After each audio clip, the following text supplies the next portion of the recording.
여러분 반갑습니다. 마산 하포구의 진북면에 있는 학동교회 이인주 목사입니다. 상남교회 성도님들에게 문안 인사드리겠습니다. 반갑고 감사합니다. 이 시간 감사합니다.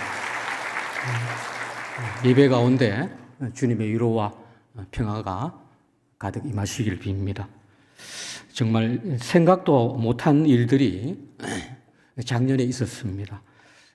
제가 하만 가야읍에서 하늘비전교회를 설립해서 악전고투하는 중에 작년 후반기에 지금 제가 있는 학동교회와 합병을 하게 되었습니다.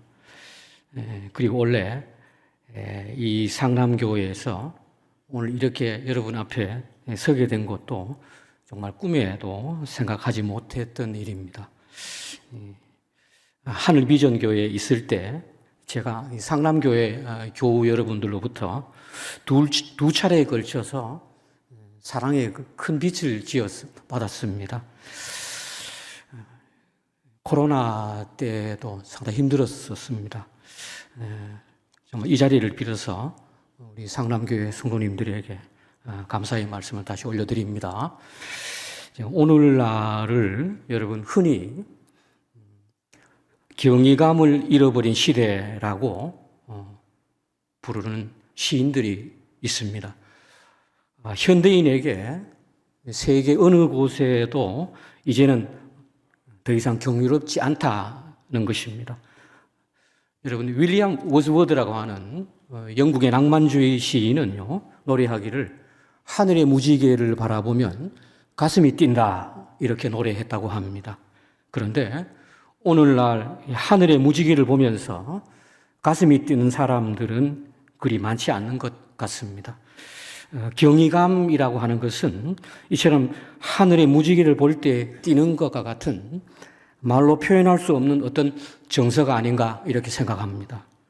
20세기까지만 해도 우리는 히말라야의 고원 준봉들, 에베레스트와 같은 높은 산에 대해서 신비감이나 경이감이 있었던 것 같습니다.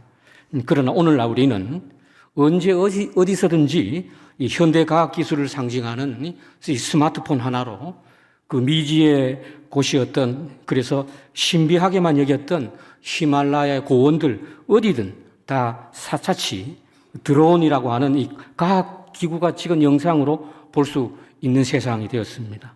때문에 우리는 이 미지의 곳이기 때문에 가지는 신비감 내지는 이 경이감을 별로 느끼지 못합니다. 우리는 경탄과 경외를 불러일으키는 이 성스러움, 이 거룩함의 차원을 잃어버리고 있는 그런 시대를 살고 있다고 할 수 있습니다. 여러분 그런데 그 어떤 드론이든 로봇이든 탐험할 수 없는 미지의 곳이 하나 남아 있다고 저는 봅니다. 그것이 어딜까요? 그것은 바로 인간의 마음이 아닐까요? 인간의 마음은 이런 과학기구로 탐험할 수 없습니다. 최첨단 의료기구가 질병을 잡아낼 수는 있지만 인간의 마음을 헤아릴 수는 없습니다. 그 어느 때보다 인간의 마음이 참으로 중요한 시기가 아닌가 저는 그렇게 생각합니다. 여러분 예수님은 이미 인간의 마음의 중요성을 일찍이 간파하셨습니다. 마가복음 14장 38절에서 예수님께서 이렇게 말씀하셨어요. 시험에 들지 않게 끼어 있어 기도하라. 마음에는 원이로되 육신이 약하도다. 그렇게 말씀하셨습니다. 마음에는 원이로되 육신이 약하도다. 그래서 시험에 들지 않게 끼어 있어 기도하라. 이렇게 예수님 말씀하셨습니다. 그런데요, 이 말씀에서 이 마음이라는 단어가 원어로는 푸뉴마입니다. 영입니다. 성령입니다. 예수님은 이 말씀 속에서 연약한 육신 일변도로 살아가는 우리 인간에게 새로운 삶의 차원이자 가능성을 살짝 보여주신 것이 아닌가 그렇게 생각해 보았습니다. 그것은 바로 푸뉴마, 즉 성령이 이끄는 삶의 차원일 겁니다. 이 사실은 예수님께서 십자가에 못 박히시고 부활하신 이후에 확연히 드러날 일이 되는 것이죠. 여러분, 신구약 성경을 통틀어서 오늘 여러분과 함께 보는 이 로마서 7장 좀 확장해서 14절부터 25절만큼 이토록 치열하게 인간의 문제, 원어로 에고, 즉 나의 문제를 붙잡고 씨름하고 성찰하는 본문이 있는가 싶습니다. 아마 가장 치열하게 나의 문제를 씨름하고 성찰하는 본문으로 저는 봅니다. 로마서 7장 14절에서 여러분 24절까지는 두 가지 중요한 특징이 보입니다. 첫째는 이 로마서 7장 14절에서 25절까지는 에고, 즉 나라는 단어가 수없이 반복해서 나오고 있지요. 그렇죠? 앞선 본문, 그리고 두 번째로 이 앞선 본문 7절에서 13절까지를 보게 되면요, 여기에서 동사의 시제가요 과거형으로 되어 있습니다. 그런데 14절부터 돌연 현재형으로 바뀌어요. 현재형으로 바뀌어서 여러분 25절까지 계속 현재형으로 나옵니다. 여러분 영어 문법에 보면은 불변의 진리 현재형으로 쓴다. 여러분 알고 계시죠? 그런데 태양은 동쪽에서 떠서 서쪽으로 진다. 현재형으로 항상 뜬다. 어떤 하나의 진리된 사실을 지금 바울이 꿰뚫어 보고 지금 현재형으로 이야기하고 있습니다. 이렇게 두 가지 점, 나라는 단어가 집중해서 나오는 것과 또 이 14절로 25절까지가 동사형, 현재형으로 쓰이고 있다는 것이 이 본문을 우리가 해석하고 이해하고 삶에 적용하는 데 매우 중요한 단서로 보입니다. 로마서 7장 14절로 25절의 내용은 여러분 아마도 바울의 자전적 고백이 아닌가 생각합니다. 바울이 예수 그리스도를 만나고 자기 삶의 방향이 완전히 180도 바뀌는 그 여정에 관한 이야기입니다. 그런데 중요한 점은 이 14절에서 25절까지가 바울이 부활의 그리스도를 만나기 전에 율법주의자 바울의 고백이냐 아니면 그리스도인으로 변화된 바울의 고백이냐 이런 논의가 있습니다. 로마서의 대표적인 주석서를 이렇게 훑어보게 되면 거의 예외 없이 로마서 7장 14절에서 25절에 대한 설명은 두 갈래로 딱 나누어지고 있어요. 하나는 회심 전의 고백이다. 자전적인 고백이다. 혹은 회심 이후에 바울의 그리스도인으로서의 고백이다. 이렇게 설명으로 나누어집니다. 최근에 제가 우연히 17세기 청교도 신학자인 존 오웬이 쓴 신자 안에 내재하는 죄라는 제목으로 번역된 책을 어떻게 읽게 되었습니다. 그런데 그 책을 보니까 이 책에서 로마서 7장 21절, 오늘 본문 로마서 7장 21절을 주목하면서 이 본문에 나오는 나를 하나의 그리스도인된 자의 죄 문제로 아주 치열하게 설명하고 있었습니다. 여러분 사실 저 또한 가장 힘든 시기가 코로나 전염병 시기였습니다. 대단히 어려워서 정말 혼자 개척교회당 안에서 여러 날을 그냥 자고 일어나고 그런 적이 있었습니다. 그런데 그 시기에 이 오늘 본문 21절에서 25절 말씀에 제 나름대로 은혜를 받고 회복이 되었습니다. 그래서 이 은혜를 여러분들과 조금 나누고 싶었는데 정말 이런 귀한 자리가 있어서 너무나 하나님께 감사드리고 또 우리 성도님들에게 깊은 감사를 드립니다. 그런데 저는 오늘 본문이 포함된 이 14절, 25절이 우리 그리스도인의 삶을 날마다 새롭게 변화시키고 또 매우 중요하고도 매우 결정적인 말씀으로 묵상하는데 기이한 어떤 면이 차원이 있다라는 것을 말씀드리고 싶습니다. 매일의 삶에 적용하는 말씀으로요. 특별히 21절부터 25절까지를 매일을 하나의 신앙의 현재로서 우리가 살아가는 삶의 자소로서 21절부터 시작해서 25절을 끝나고 매일을 말이죠. 이렇게 우리가 묵상하고 성찰하는 참으로 귀한 말씀으로 여러분에게 소개를 드리고 싶습니다. 바울은 로마서 7장 13절에 이르러서 보게 되면 이 문제는 결국 문제는 율법에 놓여 있는 것이 아니라 제 아래에 있는 인간의 문제라고 바울은 역설하고 있습니다. 율법은 죽음으로 치닫고 있는 인간 존재의 실상을 여실히 드러내주고 있다고 말합니다. 문제는 그러니까 율법이 아니고 인간에게 있다는 겁니다. 인간 마음이 문제라고 하는 겁니다. 14절에서 보면은 율법이 신령하다는 말이 나오는데 다시 말하면 율법이 영적이다는 말이고요. 이 말은 율법의 출처와 기원과 그 목적이 하나님에게서부터 말미암음을 의미하고 있죠. 바울이 강조하려는 것은 이런 율법을 통해서 드러난 인간의 하나의 실상에 있습니다. 인간의 실상이 뭐냐? 그것은 뭐냐? 위선에 찬 이중적인 인간이라는 겁니다. 인간이 예외 없이 이러한 이중성의 딜레마에 빠진 비참한 실상이 인간이라고 바울은 주장하고 있습니다. 그리고 오늘 본문 21절에서 바울은 매우 의미심장한 발언을 하고 있습니다. 우리 21절 다시 한번 같이 읽어볼까요? 다 같이. 그러므로 내가 한 법을 깨달았노니 곧 선을 행하기 원하는 나에게 악이 함께 있는 것이로다. 여러분 여기에 나오는 깨달았다라는 동사가 나와요. 여기서 이 깨달았다는 동사는 현재형입니다. 현재형인데 이것은 어떤 것을 발견하다, 찾아내다 이라는 뜻입니다.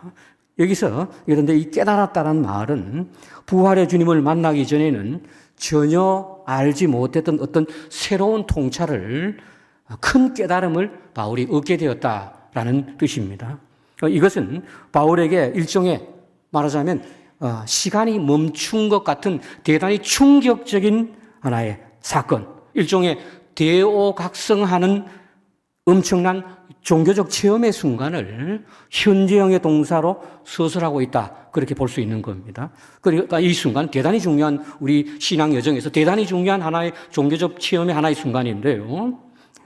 이 순간은 그러니까 그리스도인으로서의 회심 전의 사건이 또 아니고 회심 이후의 사건도 아닌 회심 전과 회심 후에 전과 후에 그 경계선을 이루는 경계선상의 사건으로 우리가 볼 수 있습니다.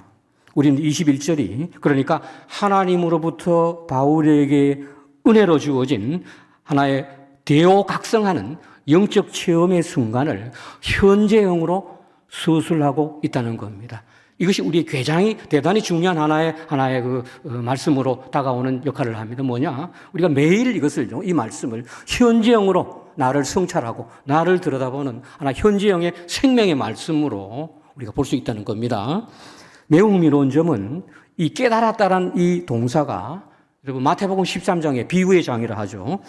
13장 44절과 46절에서 우리말로 발견하다라는 말로 사용되고 있다는 겁니다. 마태복음 13장 44절 말씀을 한번 들어보시기 바랍니다. 천국은 마치 밭에 감추인 보화와 같으니 사람이 이를 발견한 후 숨겨두고 기뻐하며 돌아가서 자기의 소유를 다 팔아 그 밭을 사느니라. 할렐루야. 예, 여기에서 천국은 마치 밭에 감추인 보화와 같으니 사람이 이를 발견한 후 할 때 이 발견하다라는 이 동사가 오늘 본문 로마서 7장 21절에 한 법을 깨달았다라는 이 동사, 똑같은 동사입니다. 휴리스코라는 똑같은 동사입니다. 그런데 이 비유는, 이 천국 비유는 하나님 나라가 밭에 감추인 보화와 같다는 말씀이죠.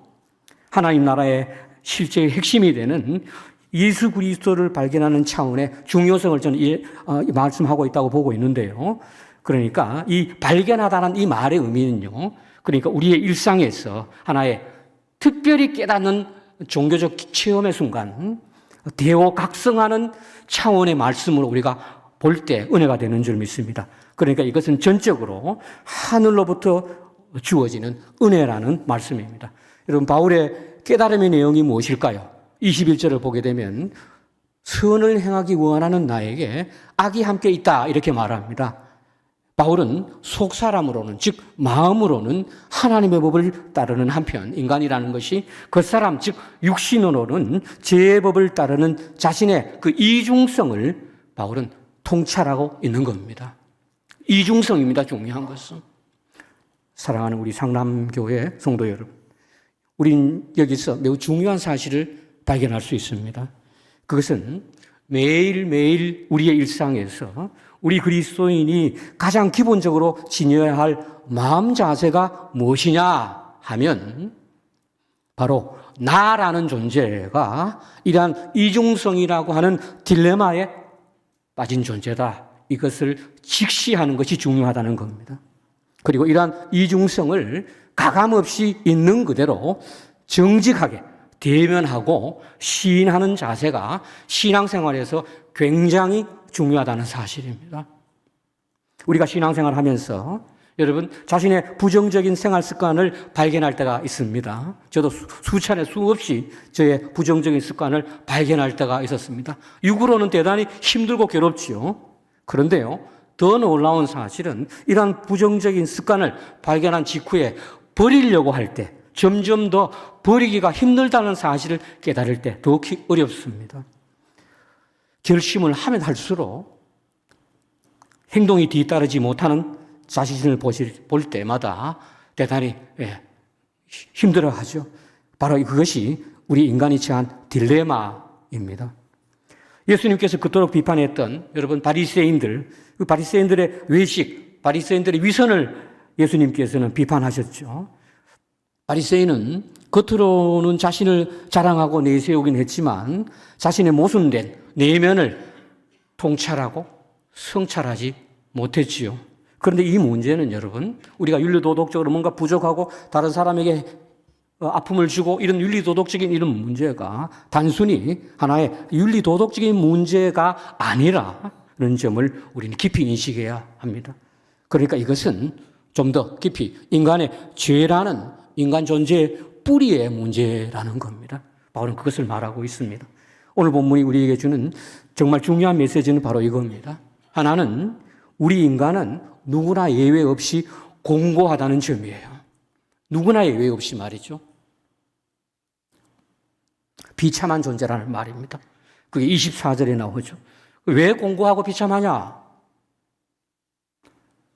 인간 스스로 이 공고하고 비참한 구덩이에서 벗어날 수 없는 존재라는 거예요. 스스로 이러려고는요, 능력으로는요.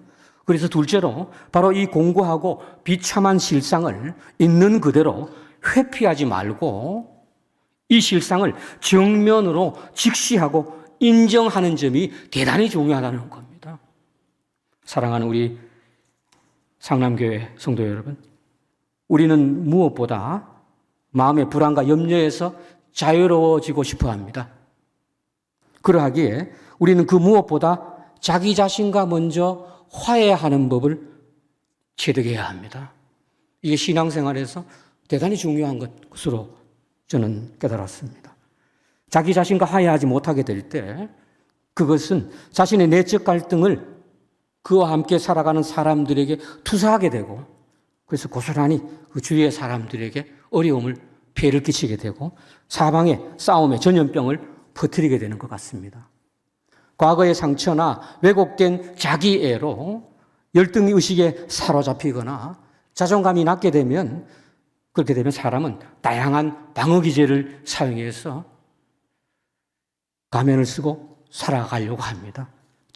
그럼에도 정작 자신을 어떻게 돌아보아야 하는지 모르는 경우가 많습니다. 여러분, 오늘 본문은 바로 이런 우리 일상에 한 줄기 빛을 비추어 주는 것이 아닌가 소중한 말씀으로 받으면 좋겠습니다.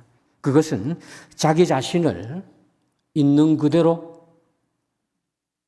이중성에 처한 자기 자신을 있는 그대로 직시하고 수용하는 것. 이것이 신앙생활에서 굉장히 중요한 부분이라는 겁니다. 이것이 바로 자기 자신과 소통하는 것이고 자기 자신과 화해하는 신앙의 관문이 아닌가 생각합니다.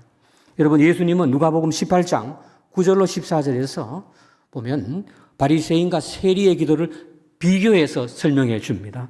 거기에서 바리새인은 이렇게 기도하죠. 들어보십시오. 하나님이여, 나는 다른 사람들 곧 토색, 불의, 간음을 하는 자들과 같이 아니하고 이 세리와도 같이 아니함을 감사하나이다. 나는 일에 2번씩 금식하고 또 소득의 11조를 드리나이다. 이 기도를 소개합니다. 그러면서 예수님은 세리의 기도를 또한 들려주십니다. 하나님이여, 불쌍히 여기소서. 나는 죄인으로소이다. 이 두 기도를 예수님께서는 비유로 들어주시면서 결론을 이렇게 내리십니다. 내가 너희에게 이르노니 이에 저 바리새인이 아니고 이 사람이 의롭다 하심을 받고 그의 집으로 내려갔느니라. 무릇 자기를 높이는 자는 낮아지고 자기를 낮추는 자는 높아지리라 하시니라. 네. 내가 너희에게 이르노니 이에 저 바리새인이 아니고 이 사람 즉 세리가 의롭다 하심을 받고 그의 집으로 내려갔다. 이렇게 예수님 말씀하십니다. 여러분, 바리새인의 기도 안에는 자신에 대한 성찰이 조금도 없습니다. 자기를 드러내고 자기를 자랑하고 내보입니다. 자신의 존재의 실상이 어떤지에 대한 성찰이 조금도 없는 겁니다.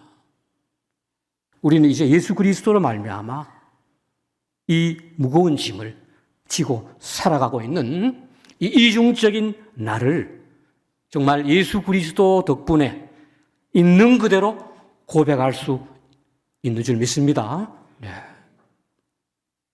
예수 그리스도에 의해서 나의 모든 죄와 허물을 십자가에서 다 사하시고 부활하신 그 주님 덕택에 나도 이제 주님 내 안에 사는 것은 내가 아니고 그리스도가 살아가시는 것이라고 고백할 수가 있는 것입니다.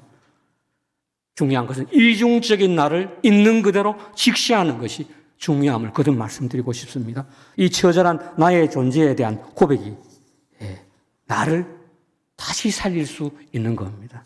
그렇게 보게 되면 오늘 보면 21절에서 25절 말씀은 여러분 매일매일 일상에서 한 방식으로 아침에 일찍 일어나서요. 21절로 부터 25절까지를 읽고 묵상하고 또 저녁에 다시 한번 읽고 내가 지금 했던 일이 제 법을 따랐는가 하나님의 법을 따랐는가 내가 육신으로 따랐는가 속사람으로 성령으로 인도하심을 받았는가 성찰할 수가 있게 되는 것입니다. 그렇게 될 때 우리는 정말 하나님 앞에 날마다 은혜로 살아갈 수 있게 되는 줄 믿습니다. 여러분 바울 25절 한번 같이 읽어보겠습니다. 25절 다 같이 우리 주 예수 그리스도로 말미암아 하나님께 감사하리로다. 그런즉 내 자신이 마음으로는 하나님의 법을 육신으로는 죄의 법을 섬기노라. 아멘. 제가 가장 좀 어려웠을 때 하만 가야읍에 있는 그 하늘비전 교회를 섬길 때 코로나 시기였습니다. 정말 좀 영적으로 좀 많이 이렇게 넘어졌었어요. 일어나기도 힘들 정도로 조금 힘든 적이 있었습니다. 그런데 그때 보네퍼가 작사 작곡한 것입니까? 여러분 선한 능력으로라는 찬양 아시죠? 그 선한 능력으로라는 찬양을 크게 틀고 들으면서 이 말씀을 21절부터 25절 말씀을 읽다가 21절이 그렇게 크게 확 저한테 마음에 다가오면서 주님께서 제 마음의 아픔과 상처를 치유하는 그런 경험을 했습니다. 우리가 날마다 우리의 일상이 만만치 않습니다. 아주 치열한 생존 경쟁 가운데 또 내일 되면 생업을 걱정하는 경우가 많을 겁니다. 그럴 때일수록요, 우리는 이 말씀 가운데 은혜를 입고 주님이 기뻐하시는 하나님의 사람으로 우리가 능력을 더 입는 줄 믿습니다. 우리가 새로운 힘을 얻어서 하나님이 기뻐하시는 그런 여러분 되시길 바랍니다. 저는 이 25절 후반절에 내 자신이 마음으로는 하나님의 법을 육신으로는 죄의 법을 섬긴다 이 말이요. 어느 순간에 제 짐을 이렇게 벗어버리는 그런 어떤 영적인 그런 느낌을 가진 적이 있습니다. 이 바울이 그런 기분이 아니었을까? 이제까지 율법주의자로 살아온 자기가 예수 그리스도를 만난 이후로 나름대로의 자기 안에 내면의 치열한 싸움 가운데서 내 이제는 마음으로는 하나님을 육신으로는 죄의 법을 섬긴다고 정직하게 자기 자신을 볼 수 있었다는 거죠. 그래서 이 고백을 함으로써 바울에게 지워진 모든 이 무거운 짐을 내려놓을 수 있지 않았는가 그런 마음이 다가왔습니다. 바울의 이 고백이 참으로 자신을 짓누르는 무거운 짐이 무엇인지 알게 되어서 너무나 기쁘게 외치는 고백이가 그렇게 저는 묵상했습니다.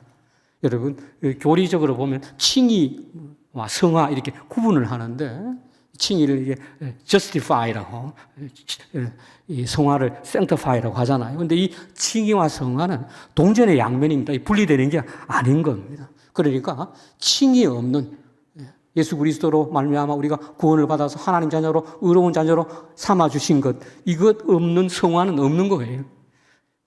그러니까 나의 모든 이 죄인됨의 이 자리에서 우리를 의인됨의 자리로 하나님께서 옮겨 놓으신 거거든요. 이것이 바로 하나님께 드리는 감사의 가장 본질적인 내용이 되어야 한다는 겁니다. 할렐루야. 제가 이 말주변이 없어요. 근데 한 번도 생각해 보지 못했는데 이 자리에서 이렇게 말씀을 전하게 되어서 두렵고 떨립니다. 사랑의 빛이 많아서 하나님께서 여기 보내신 줄 믿습니다.